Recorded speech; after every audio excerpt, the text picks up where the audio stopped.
হচ্ছে price counting machine, যেটা সব রেট বসালে এইখানে সঙ্গে সঙ্গে প্রাইসটা দেখিয়ে দেওয়া হয়। তো কিভাবে সেটিংটা করা হয় দেখাচ্ছি, দেখুন।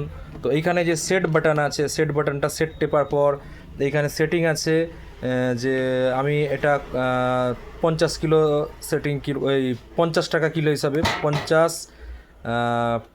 এটা হচ্ছে আমি 5000, 50 টাকা কিলো হিসাবে যদি আমি দামটা সেট করি, তো সঙ্গে সঙ্গে এখানে আবার সেট বাটনটা আরেকবার প্রেস করতে হবে, দিয়ে আমি 1 নম্বরে মেমোরিতে লোড করব, 1 নম্বরটা প্রেস করে দিলাম, সঙ্গে সঙ্গে 1 নম্বরে 50 টাকা কিলো হিসাবে দামটা দেখাবে। এবার একটা আমি যদি কোনো কিছু জিনিস ওজন করি, তো সঙ্গে সঙ্গে দেখাবে যে এটা 272, এটা দেখাচ্ছে 273 গ্রাম আছে।